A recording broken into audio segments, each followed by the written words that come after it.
শহীদ রাষ্ট্রপতি জিয়া রহমানের মাধ্যমে হয়েছে। অনেকে বলেন জিয়া রহমান তার মুক্তিযোদ্ধা, যুদ্ধ করতে চায়নি, অথচ 3.5 বছর আওয়ামী লীগ রাষ্ট্রের ক্ষমতায় ছিল, স্বাধীনতা পদক প্রবর্তন করেনি।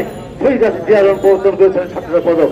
শহীদ রাষ্ট্রপতি জিয়া রহমান বাংলা পড়তে পারেন না, লিখতে পারেন না, ভালো করে বলতে পারেন না। আওয়ামী লীগ 3.5 বছর ক্ষমতায় ছিল, একই পদক প্রবর্তন করেননি।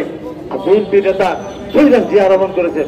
মুক্তিযুদ্ধের এত গল্প বলেন, এত কাহিনী বলেন, তার কত ক্ষমতা ছিলেন। কই মুক্তিযুদ্ধের মন্ত্রণালয় আপনারা সৃষ্টি করেন নাই? মুক্তিযুদ্ধের মন্ত্রণালয় সৃষ্টি করেছেন কে? দেশনেত্রী বেগম খালেদা জিয়া। এই যে বিদেশের লোক পাঠান গর্ব করেন, এই বৈদেশিক কর্মসংস্থান মন্ত্রণালয় আপনাদের ক্ষমতা ছিলেন, আপনারা করেছেন না? বেগম খালেদা জিয়া করেছেন। এই যে নারী শিক্ষাতে জানান সৃষ্টি করেছেন দেশনেত্রী বেগম খালেদা জিয়া। খাদ্যের বিনিময়ে শিক্ষা কর্মসূচি উনি প্রবর্তন করেছিলেন। মেয়েদের স্কুলে গেলে তাদেরকে মুক্তি দেওয়া হবে, এইভাবে দেশটাকে সামনে দিকে এগিয়ে নিয়ে গিয়েছিলেন। সেই নেত্রীকে অন্যায়ভাবে অনির্বাণের ভিতরে আওয়ামী লীগ সহযোগিতার ক্ষমতা এসে দীর্ঘ 3.5 বছর দেশ থেকে পিছিয়ে জাহান্নামের দিকে নিয়ে গেছিল। সেখান থেকে ছাত্র জনতা আন্দোলন সংগ্রাম করে সেই আওয়ামী লীগকে এই দেশ থেকে বিতাড়িত করেছে।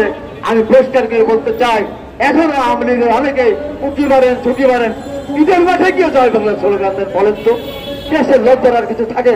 সাহস নাই, আসুন না মাঠে আসুন।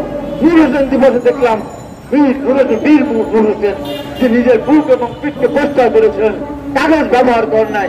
এই পৃথিবীর সবচেয়ে সর্বোচ্চ কবি, তার নাম শহীদ নূর হোসেন। লিখেছিল বুকের উপর লিখেছিল ফেরাচার নিপাত যাক, পিঠে লিখেছিল গণতন্ত্র মুক্তি পাক। সেদিন সেই ছবি নিয়ে দেশ গেলের সামনে 10 জন রাতেন, 1000 রাতেন, 100 গ্রেপ্তার হতেন। আমরা যখন দলে গ্রেপ্তার হয়েছে মানুষ সম্মান করছে। সেদিন কি করলেন?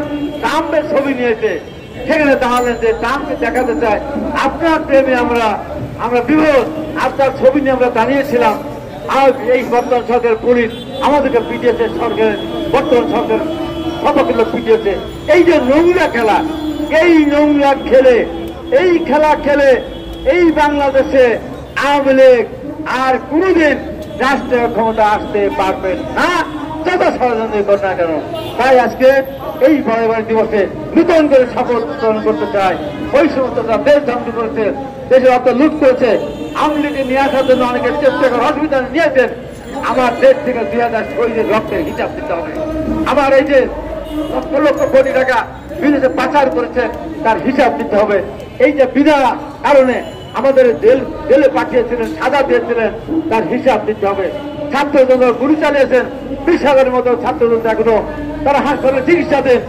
তাদের সেই আহত হওয়া, তাদেরকে সুস্থ করে দিতে হবে। তাদের ক্ষতিপূরণ দেওয়ার মধ্য দিয়ে যদি মানুষের দেশে আসতে চান, দেশের